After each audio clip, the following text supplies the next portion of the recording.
అలాగే బండారు వంశీకృష్ణ గారు టీడీపీ అధికార ప్రతినిధి. నమస్తే అండి, good morning, welcome to our show. Vamsikrishna గారు గుడ్ మార్నింగ్.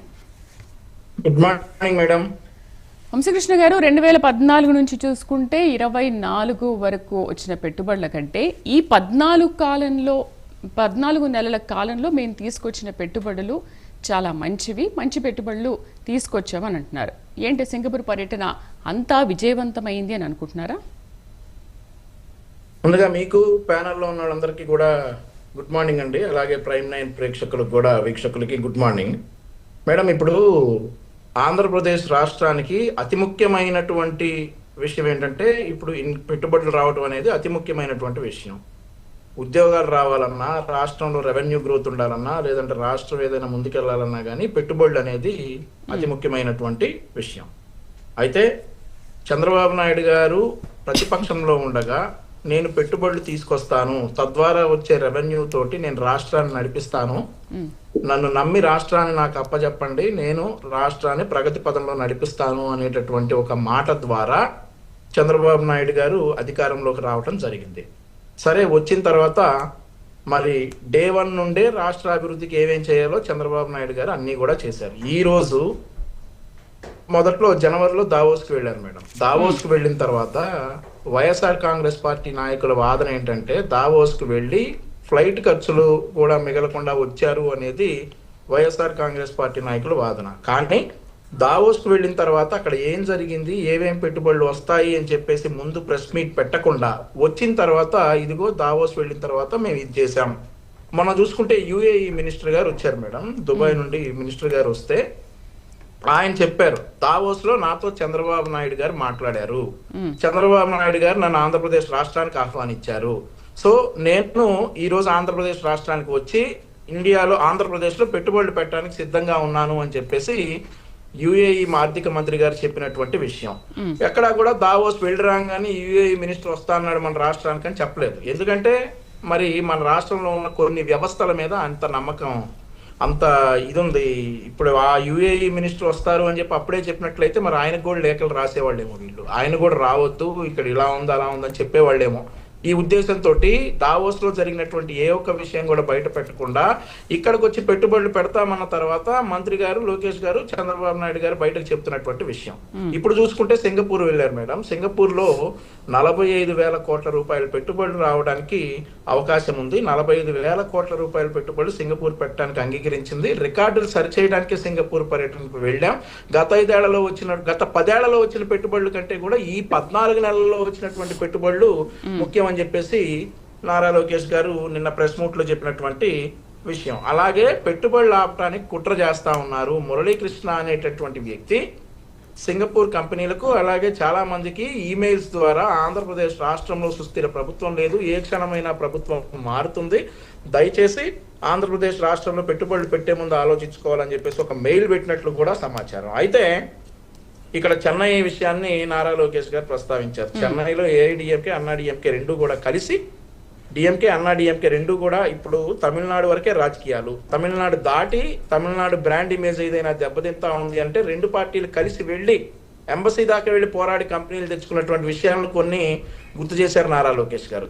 అయితే ఇప్పుడు ఏపీ బ్రాండ్ ఇమేజ్ నాశనం చేయడానికి కొంతమంది ఇలా పూనుకున్నారని, వాళ్లకు వైఎస్ఆర్ కాంగ్రెస్ పార్టీ సంబంధాలు అన్నీ కూడా ఒక్కొక్కటిగా బయటపడతా ఉన్నాయని చెప్తా ఉన్నారు. ఇక పట్టుదలతో పరిశ్రమలు రప్పిస్తా ఉన్నారు మేడం. ఈ రోజు చూసుకుంటే చంద్రబాబు 4.0 పెట్టుబడులు రప్పించడంలో ఈజ్ ఆఫ్ డూయింగ్ బిజినెస్ లో దూసుకెళ్తా ఉన్నారు చంద్రబాబు నాయుడు గారు. ఎందుకంటే నారా లోకేష్ గారు నిన్న వివరించినట్లుగా కొన్ని కంపెనీలతోటి ఆయన 2024లో అధికారంలోకి రాగానే చర్చలు ప్రారంభించగా ఇప్పుడిప్పుడే కార్యరూపం దాలుస్తా ఉన్నాయి కంపెనీలన్నీ కూడా. అలా ఆంధ్రప్రదేశ్ రాష్ట్ర బ్రాండ్ ఇమేజ్ కోసం చంద్రబాబు నాయుడు గారు, నారా లోకేష్ గారు, పవన్ కళ్యాణ్ గారు పోరాడుతా ఉన్నారు. ఇక యువతకు ఉద్యోగ అవకాశాలు కావాలంటే ఏం కావాలి మేడం? కంపెనీలు కావాల్సిందే ఖచ్చితంగా. ఈ మేడం ఇప్పుడు 2019 నుండి 24 వరకు ఎన్ని కంపెనీలు వచ్చాయి?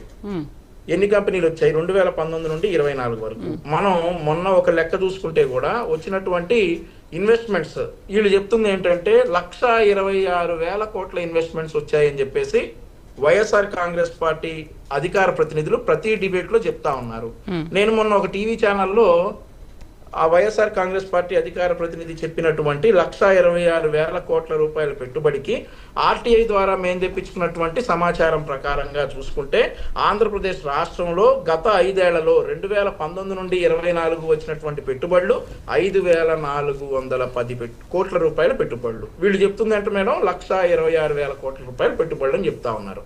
ఆ తర్వాత ఉద్యోగాలు చూసుకుంటే ఆంధ్రప్రదేశ్ రాష్ట్రంలో 2019 నుండి 24 వరకు వచ్చిన ఉద్యోగాలు 9,411 ఉద్యోగాలు. వీళ్ళు చెప్తుంది మేడం 2 లక్షల ఉద్యోగాలు. అంటే వీళ్ళు ఇచ్చినటువంటి 5,000 రూపాయల వాలంటీర్ ఉద్యోగాలు కూడా ఇందులో కలిపేసుకున్నారు. ఆ తర్వాత మొన్న ఈ మధ్య చూసుకుంటే మేడం క్వాంటమ్ వ్యాలీ అనేది అమరావతికి వస్తుంది అని అంటే వాళ్ళ ఎక్స్ఎమ్మెల్యే కేతిరెడ్డి వెంకటరామిరెడ్డి గారు అనుకుంటా, ఆయన వచ్చేసి 5 సంవత్సరాల తర్వాత క్వాంటమ్ వ్యాలీ ఉండదు, సిలికాన్ వ్యాలీ ఉండదు, కేవలం ఆక్వా వ్యాలీ ఉంటుంది, చేపలు పట్టుకోవడమే అమరావతిలో అని అన్నాడు. అక్కడ తాగిపోతా ఉన్నాయి మేడం మన ఆలోచనలు.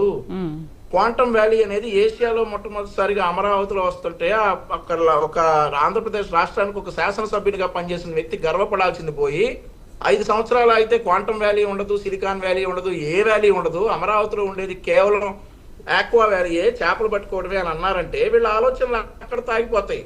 వీళ్ళేమో 1,26,000 కోట్ల రూపాయల పెట్టుబడులు తెచ్చేసాం, 2 లక్షల ఉద్యోగాలు ఇచ్చేసామని చెప్తా ఉన్నారు.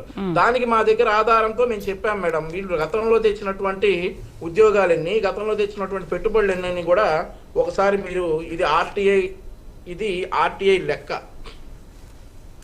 ఇది ఆర్టీఐ లెక్క మేడం. ఎన్ని పెట్టుబడులు వచ్చాయి, ఎన్ని ఉద్యోగాలు వచ్చాయి. మేము అడిగింది ఏంటంటే 1/6/2019 తేదీ నుండి నేటి వరకు, అంటే ఇది అడిగింది 2023 మార్చి నెల 4వ తేదీ వరకు విశాఖపట్నంలో జరిగిన గ్లోబల్ ఇన్వెస్ట్మెంట్ సమ్మిట్ లో సెక్టార్ల వారీగా పరిశ్రమలు, వాణిజ్య కలాపాలకు ఆంధ్రప్రదేశ్ ప్రభుత్వ సంస్థతో వివిధ సంస్థలతో చేసుకున్న మొత్తం ఒప్పందాల పత్రాలు, సంస్థలు, ఉత్పాదక వాణిజ్య ఇప్పుడు మీరెన్ని ఇద్దాం అనుకుంటున్నారు వంశీ గారు? ఇప్పుడు వాళ్ళు 2 లక్షల ఉద్యోగాలు ఇచ్చారు. మా మేనిఫెస్టోలో 20 లక్షల ఉద్యోగాలు మేము ప్రామిస్ చేశాం. 20 లక్షల ఉద్యోగాలు మేము ప్రామిస్ చేశాం. దానికి అనుగుణంగా దావోస్ వెళ్లారు, సింగపూర్ వెళ్లారు, 45,000 కోట్ల పెట్టుబడులు ఒప్పించుకున్నారు. 45,000 కోట్ల రూపాయల పెట్టుబడులు ఆంధ్రప్రదేశ్ రాష్ట్రంలోకి తీసుకొస్తారు. తద్వారా వచ్చేటటువంటి ఉద్యోగాల లెక్క చెప్తారు. అలాంటి పెట్టుబడులు కూడా ఆపేస్తా ఉంటే, అలాంటి పెట్టుబడులు కూడా రాకుండా లేఖలు రాస్తా ఉంటే ఆపేస్తున్నారు అని అంటే మీ దగ్గర ఏమైనా సరైన ఆధారం ఉందా? ఇప్పుడు మురళీకృష్ణ అనే వ్యక్తి వాళ్ళతో సంబంధాలు పెట్టుకున్నారు, ఈమెయిల్ పంపించారు అంటే వ్యక్తి రాసినటువంటి లెటర్ నారా లోకేష్ గారు నిన్న ప్రస్తావించారు. నారా లోకేష్ గారు మురళీకృష్ణ అనేటటువంటి వ్యక్తి రాసిన లెటర్, అతనికి పెద్దిరెడ్డి గారి కంపెనీతో ఉన్నటువంటి సంబంధాలు కూడా నిన్న ప్రస్తావించారు. ఏమన్నా ఉంటే ఛాలెంజ్ చేయొచ్చు. రైట్, మాట్లాడదాం. నాగమల్లేశ్వర గారు గుడ్ మార్నింగ్ అండి. Good morning. ఒక్క నిమిషం మేడం, 1 మినిట్. ఓకే, ఇప్పుడు మీరు చెప్పిన దానికి వైసీపీ ఆన్సర్ కూడా చేయాలి కదా. మీరేమో ఏపీ బ్రాండ్ అంతా కూడా దెబ్బతీస్తుందని అంటున్నారు కదా. 30 సెకండ్స్ 1,26,000 కోట్లు అని చెప్పి వీళ్ళు అడిగిన దానిలో మాకు వచ్చిన రిప్లై ఒక 30 సెకండ్స్ మేడం. 1/6/2019 నుండి 23 మార్చి 2023 వరకు ఆంధ్రప్రదేశ్ రాష్ట్రానికి వచ్చినటువంటి పెట్టుబడులు 5,710 కోట్లు, వచ్చినటువంటి ఉద్యోగాలు 9,158. RTI right to information act ఇచ్చినటువంటి సమాచారం ఇది. ఏమన్నా ఉంటే ఛాలెంజ్ చేయొచ్చు. ఏమంటారు మల్లేశ్వర గారు? మీరు అసలు ఎన్ని పెట్టుబడులు తీసుకొచ్చారు, ఎన్ని ఉద్యోగాలు ఇచ్చారు? 1,00,000 ఉద్యోగాలు ఇచ్చామని మీరు అంటున్నారు, కానీ అక్కడ ఆయన 9,400